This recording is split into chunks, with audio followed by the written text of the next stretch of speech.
I'm Sarah, I'm 28 years old, and until 6 months ago, I believed my family loved me unconditionally. I was the middle child who always tried to keep everyone happy, the one who remembered birthdays, organized family gatherings, and somehow always ended up being the emotional caretaker for everyone else's problems. But when I lost my marketing job at a tech startup in October, everything I thought I knew about my family's love came crashing down in the most devastating way possible. The call came on a Tuesday morning in early December.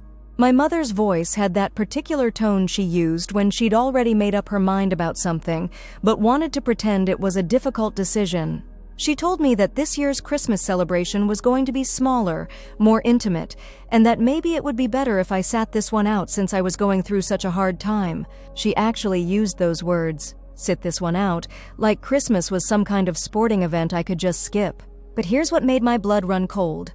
My brother Jake, who hadn't held a steady job in 3 years, was not only invited but had apparently volunteered to help cook the Christmas dinner. Jake, who lived in my parents' basement, who borrowed money from them monthly, who had never once contributed to a family gathering beyond showing up and eating the food someone else prepared. He was welcome, but I wasn't.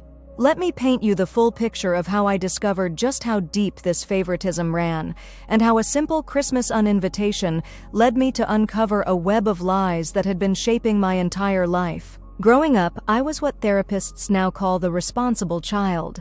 While Jake was getting into trouble at school, I was bringing home honor roll certificates. While he was crashing cars and having my parents bail him out of various messes, I was working part-time jobs to pay for my own college textbooks. I graduated with a degree in marketing and communications, landed my first job within 2 months, and had been steadily climbing the corporate ladder for 6 years. The pattern was always the same. Jake would mess up and my parents would swoop in to rescue him. I would succeed, and they would nod approvingly before immediately shifting their attention back to whatever crisis Jake had created. When I bought my first apartment at 25, my mother's response was to ask if I thought Jake might want to move in with me since he was having trouble finding a place he could afford. When I got promoted to senior marketing manager last year, my father's congratulations lasted exactly 30 seconds before he launched into a story about how Jake was thinking about maybe looking into community college courses. But I told myself this was just how families worked. Some kids needed more help than others. Some parents expressed love through worry rather than celebration. I convinced myself that their concern for Jake was actually a sign of how secure they felt about my ability to take care of myself. I was proud of being the low-maintenance daughter, the one they never had to worry about. The job loss happened because of company-wide layoffs. 15% of the workforce got cut in one day, and despite my performance reviews and client relationships, I was among them. It wasn't performance-related, just pure economics. I had 6 months of savings, good references, and several promising leads within a week. This wasn't a crisis. It was an unfortunate but manageable setback. I called my parents that same day to let them know what had happened, expecting the kind of support they'd always given Jake during his various employment gaps. Instead, I got a lecture about financial responsibility and maybe this being a good time to reconsider some of my lifestyle choices.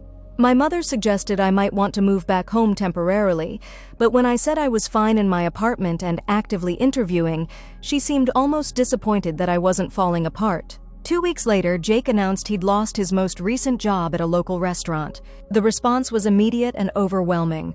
My mother brought him groceries without being asked.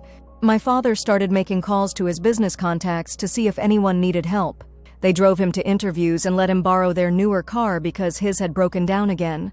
The contrast was so stark that I actually wondered if I'd imagined my own conversation with them. As December approached, the family Christmas plans were all anyone talked about during our weekly family dinners. These dinners had been a tradition for years. Every Sunday, we'd gather at my parents' house for my mother's pot roast and my father's overly detailed stories about his week at the hardware store he managed. I never missed these dinners unless I was traveling for work, and even then, I'd call during dessert to check in. But something had shifted in the weeks since my job loss. Conversations would pause when I entered the room. My mother would quickly change subjects when I walked into the kitchen. My father started asking Jake about his job search progress right in front of me, as if I weren't sitting there dealing with the exact same situation. When I tried to contribute to discussions about holiday plans, I got polite nods followed by immediate topic changes. The Christmas uninvitation call shouldn't have been a surprise, but it absolutely shattered me. My mother explained that they were worried about me being around all the family celebration when I was going through such a difficult time. She thought it might be too painful for me to watch everyone else being happy when my life was falling apart. She actually said my life was falling apart, as if losing one job meant my entire existence had crumbled. I tried to explain that I was doing well, that I had interviews lined up, that I wasn't depressed or struggling financially, but she had that tone in her voice that meant the decision was final, and discussing it further would only make me seem more unstable. She ended the call by telling me they'd save me some leftovers, and maybe we could have a nice quiet dinner together the following weekend, just the three of us when I was feeling better. I hung up and cried for 2 hours straight, not because I was unemployed, not because money was tight, but because my own family had decided I was too broken to deserve Christmas. That night I couldn't sleep. I kept replaying every family interaction from the past 2 months, looking for signs I'd missed. And that's when I started remembering things that hadn't made sense at the time. Comments about Jake looking healthier lately, mentions of him having more energy, my mother talking about how responsible he was being about looking for work, which seemed odd since I'd never seen him fill out an application or attend an interview. Something was bothering me, something I couldn't quite name. So I did what any good marketing professional does when something doesn't add up. I started investigating. The first clue came accidentally. I was scrolling through social media, feeling sorry for myself, when I saw a photo tagged at a local restaurant. It was Jake, clearly working behind the bar, wearing a uniform shirt, posted just 3 days ago. The caption was from a coworker talking about how great it was to work with him during the busy holiday season. The timestamp showed it was posted at 10 p.m. on a Thursday, the same Thursday when Jake had been at family dinner talking about how hard it was to find work. I stared at that photo for 20 minutes, trying to make sense of what I was seeing. Then I started looking deeper. More photos, different restaurants, stretching back weeks. Jake wasn't unemployed. Jake had been working steadily while telling our family he was struggling to find anything. But why would he lie about having a job? The answer came to me slowly, like putting together pieces of a puzzle I'd been staring at for years without seeing the picture. Jake wasn't just lying about being unemployed, he was using that lie to continue receiving financial support from our parents. The same parents who had decided I was too much of a burden to invite to Christmas because I'd lost my job and might bring down the mood. I spent the next week quietly gathering evidence. Social media posts, restaurant websites showing staff schedules, even a positive online review that mentioned Jake by name as providing excellent service. The more I found, the more furious I became. Not just at Jake for lying, but at my parents for the incredible double standard they were applying. I had been honest about my situation, proactive about my job search, and financially responsible throughout my temporary unemployment. In response, I'd been treated like a family embarrassment and excluded from Christmas. Jake had been lying for months about his employment status while continuing to take money from our parents, and he was being rewarded with sympathy, support, and a starring role in the holiday celebrations. The breaking point came when I decided to drive past one of the restaurants where I'd seen Jake working. It was a Friday night, and through the window I could see him clearly behind the bar, laughing with customers, obviously comfortable in his role. This wasn't someone picking up occasional shifts or struggling to make ends meet. This was someone with a steady job, regular hours, and from what I could observe, good relationships with his coworkers and customers. I sat in my car for an hour, watching my brother live his double life, and felt something shift inside me. This wasn't just about Christmas anymore. This was about a lifetime of watching my achievements be minimized while his failures were excused. This was about being held to completely different standards by the people who were supposed to love us equally. This was about being punished for honesty while deception was rewarded. I knew I had to confront this situation, but I also knew that simply telling my parents what I'd discovered wouldn't be enough. They'd find a way to excuse Jake's behavior, maybe even blame me for snooping or being jealous. I needed them to see the truth in a way that couldn't be denied or explained away. So I planned my approach carefully. The next Sunday family dinner, I arrived with my laptop and phone, prepared to document everything.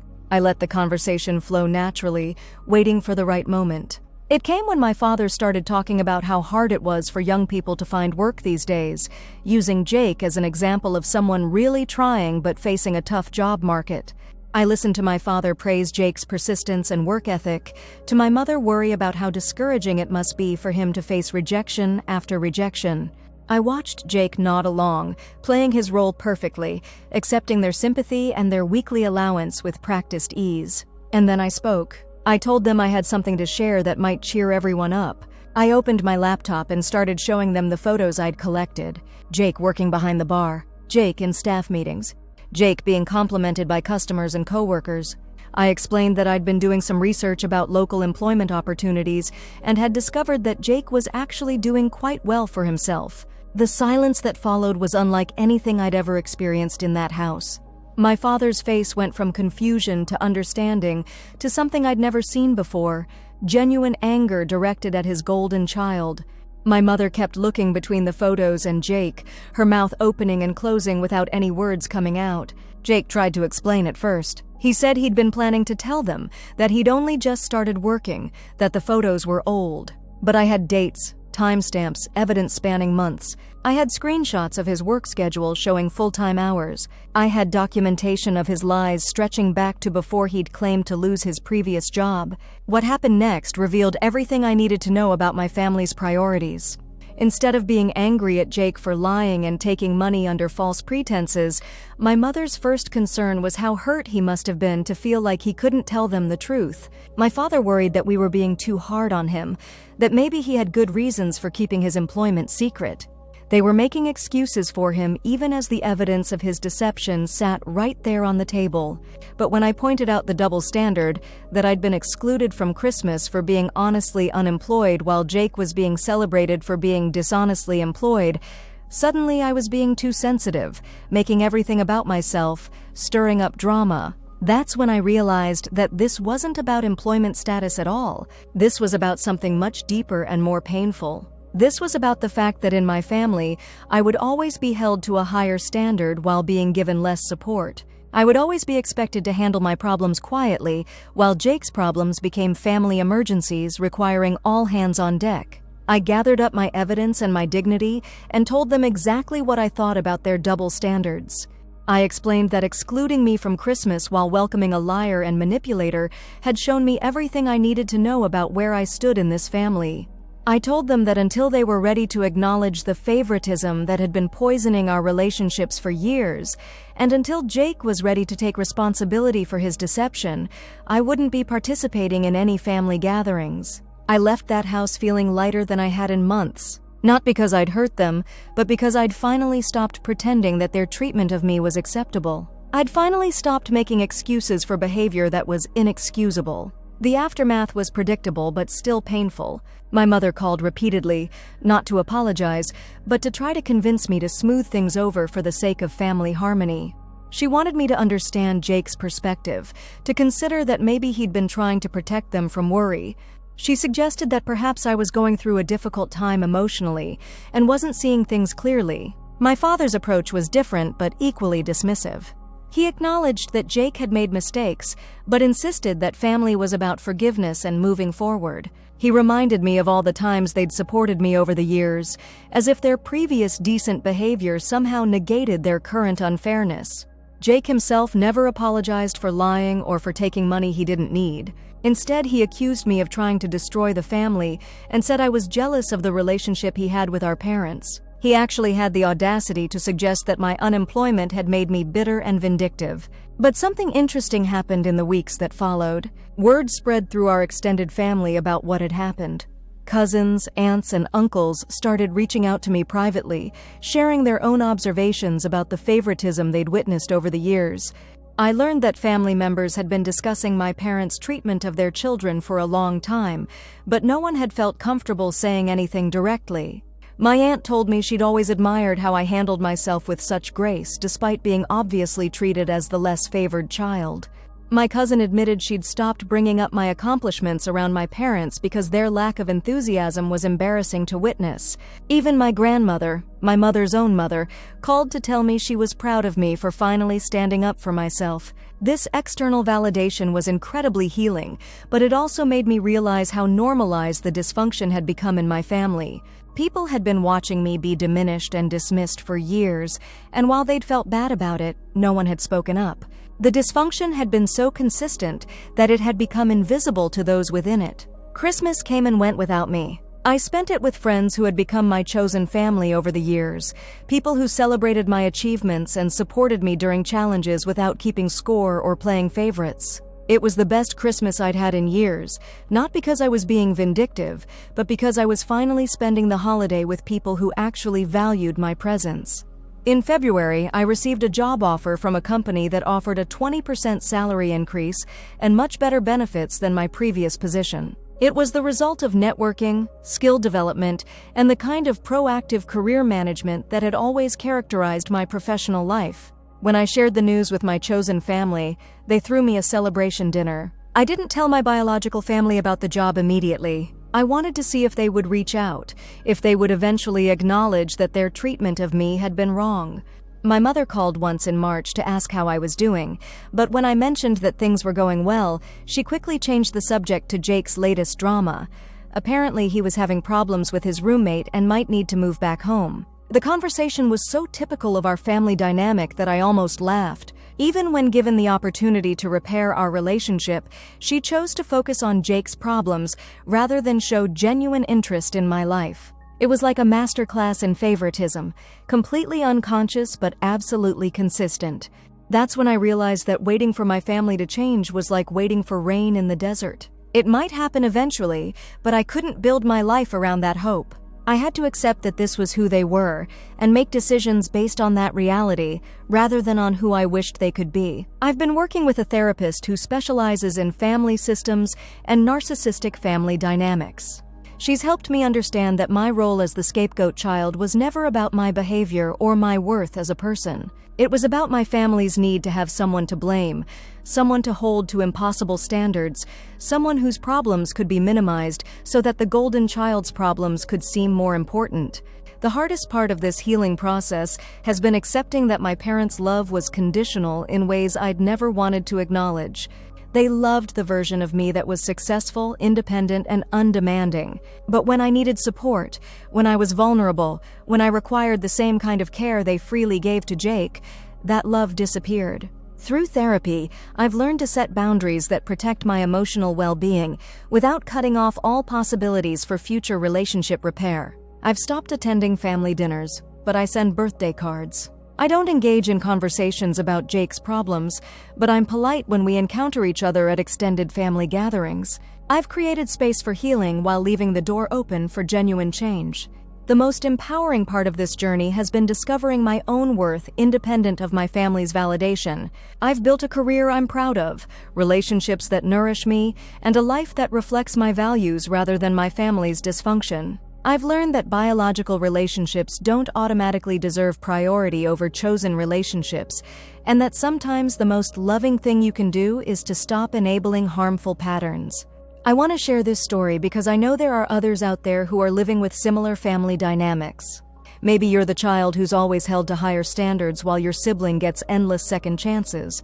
Maybe you're the one whose achievements are minimized while someone else's failures are treated as tragedies, requiring family-wide intervention. Maybe you've been excluded, dismissed, or scapegoated by people who claim to love you. If any of this resonates with you, I want you to know that you're not crazy, you're not oversensitive, and you're not asking for too much when you want to be treated with basic fairness and respect. Family dysfunction can be so normalized that it becomes invisible, but that doesn't make it acceptable. You have the right to set boundaries with people who treat you poorly, even if they're family. You have the right to expect consistency in how you're treated compared to others. You have the right to walk away from relationships that diminish your worth, regardless of biology. The Christmas that broke my heart ultimately saved my life. It forced me to see patterns I'd been ignoring and to value myself enough to demand better treatment. It led me to therapy, to healthier relationships, and to a deeper understanding of my own worth. Your family's inability to see your value doesn't diminish your value. Their favoritism toward others doesn't make you less deserving of love and respect. Their dysfunction doesn't define your worth or limit your possibilities for happiness. I'd love to hear from others who have navigated similar family dynamics. How did you recognize the patterns? What helped you set healthy boundaries? How did you build a chosen family that truly supports you? Your stories matter, and sharing them helps all of us feel less alone in these difficult but necessary healing journeys. Remember, you deserve to be celebrated, not just tolerated. You deserve support during difficult times, not exclusion. You deserve relationships that lift you up rather than tear you down. And sometimes, the greatest gift you can give yourself is the courage to step away from people who can't see how precious you are, even when those people share your DNA. If this story touched you, please consider subscribing and sharing it with anyone who might need to hear that they're not alone in their family struggles. Sometimes the most powerful thing we can do is simply witness each other's experiences and say, I see you, I believe you, and you deserve better. Your worth isn't determined by your family's ability to recognize it. You are valuable, you are lovable, and you deserve relationships that reflect that truth. Keep fighting for yourself, keep setting those boundaries, and keep building the life you deserve.